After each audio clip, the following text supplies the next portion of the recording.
Hello, Guy Warren. Hi, Richard. Nice to see you again. G'day. Very nice to catch up with you. And your exhibition is New Work Plus at King Street Gallery on William in Sydney.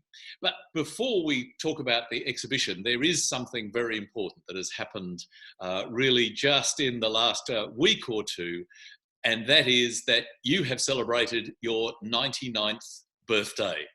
And for anybody who wasn't aware of that, happy birthday. Well, it's very kind of you to mention it, but I've decided to put it another way. I'm not 99. I'm in my 100th year. That sounds much more exciting. It does, and it has an extra frisson of dignity to it. Absolutely.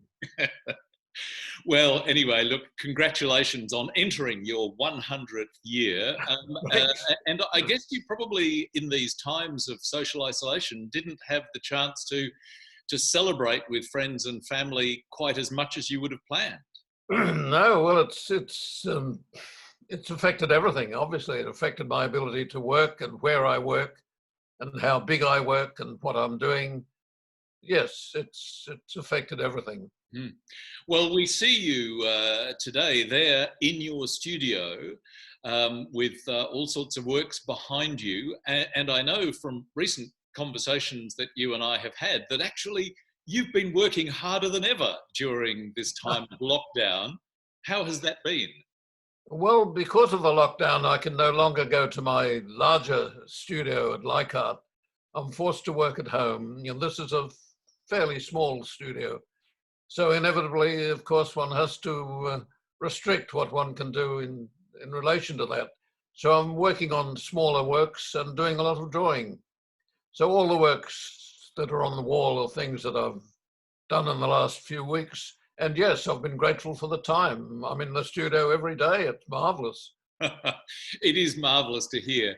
Well, some of those works that we can see on the wall are reminiscent or resonate with some of the works that viewers will be able to see in the exhibition. Yep.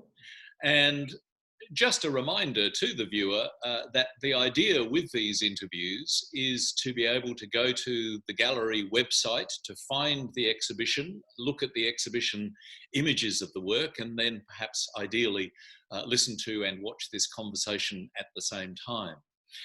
So let's go to the rainforest first of all, Guy, because I know that's very close to your heart. There are a number of works related to the rainforest with titles ranging from Jamberoo Brush, Figured Forest, Bend in the Track one. Those, I presume, are mainly to do with the rainforest at Jamberoo, where you built a house many years ago. Yeah, well, it's not a house. It's a shed, but it's something that I can live in and stay in and work in. Yes, rainforest has been part of my life for a long time. It started off, oddly enough, in the army in southwest Queensland when I did an jungle warfare training course. My God, that's a lifetime ago. And then several years in New Guinea and in the island of Bougainville, I fell in love with rainforest. Why? I'm not quite sure. I think probably because it surrounds you, you're part of it, you're not separated from it. It's around you. The lianas that writhe through the forest are like line drawings in 3 dimensions. The whole thing is like a painting that encompasses you and you're part of it. And I find that very exciting. I guess this leads me to my own prejudices. Much as I love the old landscape painters, and there have been hundreds, thousands of them, all wonderful painters, but they all tend to look at the landscape as though it's got nothing to do with them, something to be admired or looked at or used or made use of in some way. or looking at it as though it's one of God's great gifts, all of which are probably true. But they never feel as though they belong to it. And I think my time in the jungles of New Guinea showed me how the indigenous people there feel about the landscape, much the same way as the Australian Aboriginals, our own people. They feel they belong to the landscape, and the landscape belongs to them, and we're all part of it. So that's really what it's all about. There is a sense in these images in the exhibition that one is embraced by the rainforest, that one has a sense of you within the rainforest and enjoying That's exactly that what sense it of is, life. yes. Yeah. And also, there is a feel, because with some of the works, one of them, Figured Forest, for example, where there are figures in the rainforest, one almost feels as though they are perhaps in some way spirits of the forest, that you seem to... I don't know. I don't intend them to be that, but I don't mind if people see them like that. Some people see them as being a reference to Aboriginal drawings on rock caves. They're not intended to be that either, but I'm more than happy to be associated with that idea. It's really about, I hope, the feeling of the fact that we are all part of the one establishment. It's part of it's the Gaia theory. Yes, it's that sense that the earth, Gaia, and the forest and every type of landscape is actually part of one living entity. And there is one work in the exhibition which refers to a number of figures that you've represented over the years, where humans and rainforest plants almost merge, that there's a human figure that has tree fern fronds growing out of their head. But there's a work in the exhibition called Lunch in the Forest, where the participants in that lunch all have either tree fern or palm fronds growing out of their head. And it's a lovely nod to Manet's Déjeuner sur l'herbe, I presume. Yes, it was. But tell us about that sense of literally leaves growing from people. Are these those? Well, it's just a bit of fantasy on my part, I guess, but the country there, the side of the mountain, is covered with rainforest, and the rainforest is covered with tree ferns. And tree ferns, to me, always look like women, particularly after rain, and they're healthy and green and gorgeous and beautiful, and they seem to be throwing their hair in the air in joyous celebration of being alive. So I thought, well, why not do that, make them look like tree fern ladies? So they're my tree fern women, yep. And they exist all around my shack.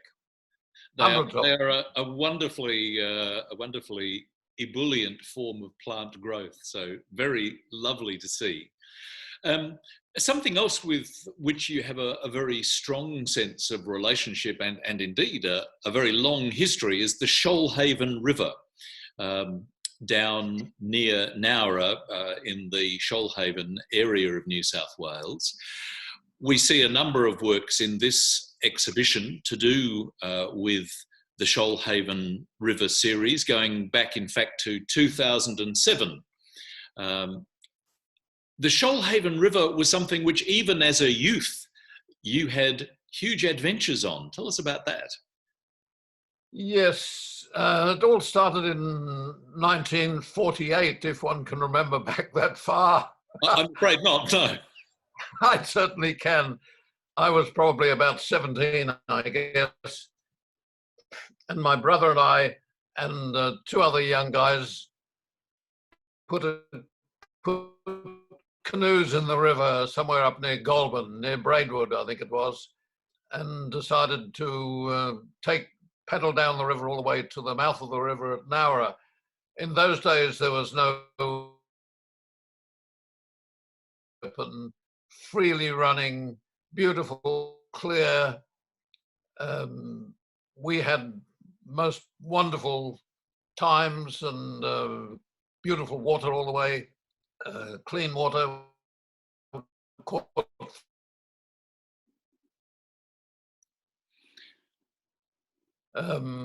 Had a few ghastly accidents, but somehow managed to survive them all. Lost the canoe.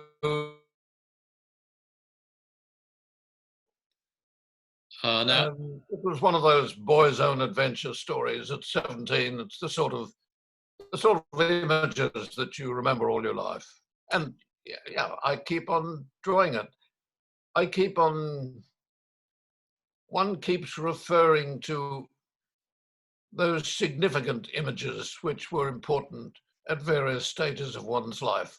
I guess the tree fern lady, the canoe trip down the river, certain elements of New Guinea and Bougainville, all these images remain in your mind forever, and they keep popping out. Simple as that.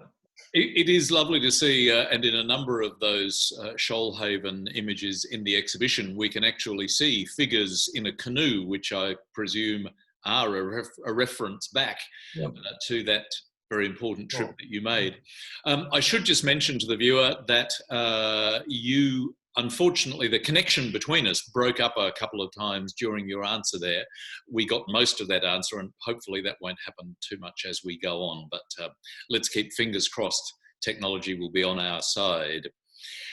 Going to other places that you've been to and responded to, and you mentioned a little while ago about your sense of the Australian Indigenous relationship with the landscape.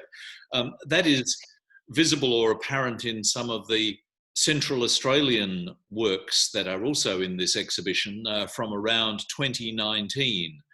Big Yellow Rock with figures near Alice, Hill with figures, part of the Ross River series. Again, when you went to Central Australia, how did you respond to that landscape to produce those works? I went first to Central Australia in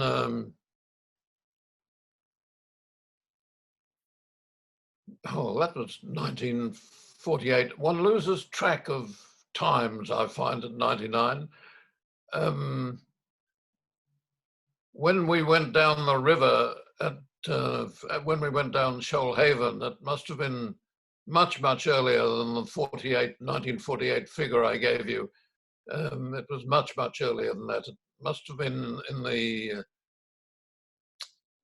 30s, I guess. It was just anyway, 1948. Yeah. I hitchhiked to Alice Springs with a friend of mine just after I came out of the army, and we decided we wanted to see a bit of Australia, so we decided to hitchhike to the Alice. So that was my first visit, but I've been back many times more recently in the last few years with artist friends.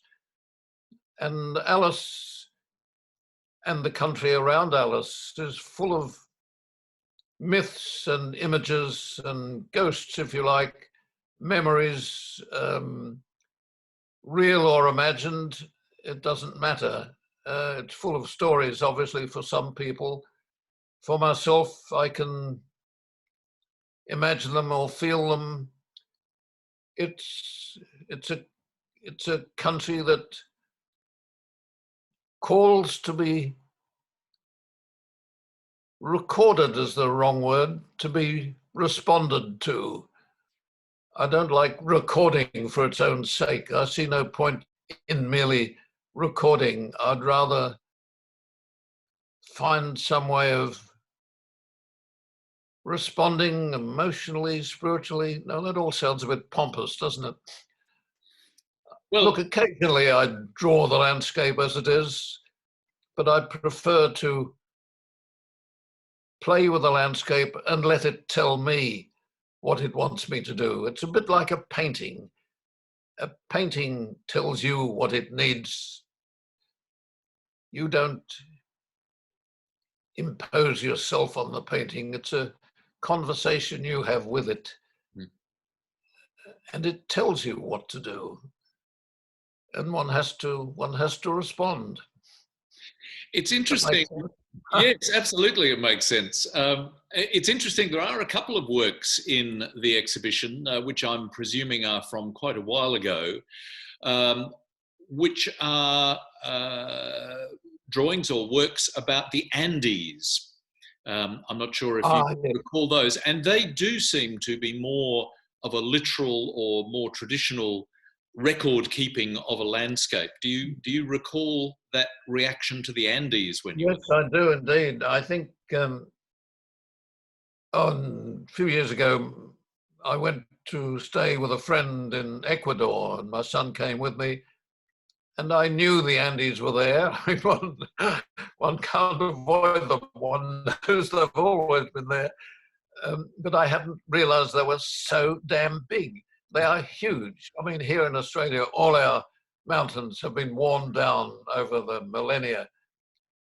But the Andes were huge. I mean, you look down the streets at Santiago, and there's this damn great mass of mountain right in front of you. You can't ignore them. I mean, when you fly in, you're flying beside them. They are so huge. And I did a lot of drawing from the plane and from the ground and from cars, and just for the sheer fun of drawing them. There are indeed some figures in some of the drawings, but yeah, I just like drawing, so that's how they came about. Yes. Going back to the Central Australian works, there are at least a couple of works that have very large, very solid, orangey, that rich orange ochre rock. I think one of them from a while back is called the Guardian, but there are a couple with very large, solid orange yellow rocks. Was that element of the landscape something that particularly spoke to you? Yes, it was. I think the rocks, most of the last few times I've been there, we've been at a place called Ross River, and there are particular hills, mountains, rock formations, the sort of thing which makes you feel that you knew more or anything about geology, because the shapes are really quite extraordinary. The textures are marvelous. I was impressed, surprised, delighted to find them so huge, so strangely sculpted, so textured, and so immensely red and rich and colorful. Mm. Yeah, they're memories, once again. Wonderful memories. I'd like to turn for a moment to, you were talking about textures and aspects of that sort, but now actually to some of the materials and some of the media that you're using in your more recent work. We can see some of it on the wall behind you in your studio. And some of that, as it is in the exhibition, some of it is quite sparse, very, very subtle, relatively soft. Is that something that you've come to with greater enthusiasm in more recent times? Well, I do, particularly out in the bush, I use watercolor a lot. So a lot of them look sparse or soft for that reason. I'm happy to use the blank spaces on the paper. One doesn't have to fill it all. The great joy about putting any marks on a surface is what it does. Any mark on the surface. Oh, there's my phone, and I'm going to forget it. That's all right. Turn it off. I can't do anything about it. Not to worry. We can just ignore it. Can you? Okay. Well, more or less. Yeah. Look. As soon as you put a mark down, it calls for another mark. We've mentioned this already. Yes. And it doesn't only call for another mark. It means that there's an awful lot of space there that has nothing on it yet. And the important thing is to find other things to put on that space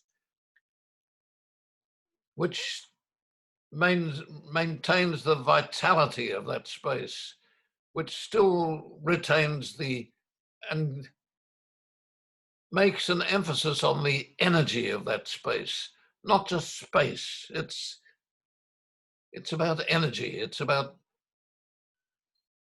a poem. It has to work as a poem, and the spaces between the words are just as important as the words, like music. Well, That's a lousy description, I'm sorry, but offhand, that's the best I could do. it's a wonderful and very emotive description, and you used the words energy and vitality, and it has been wonderful as we've spoken to you to see the energy and the vitality that you are going towards your work and this exhibition. So, Guy Warren, thank you very much for sharing your exhibition with us. My pleasure. Thanks for letting me do it. Thank you.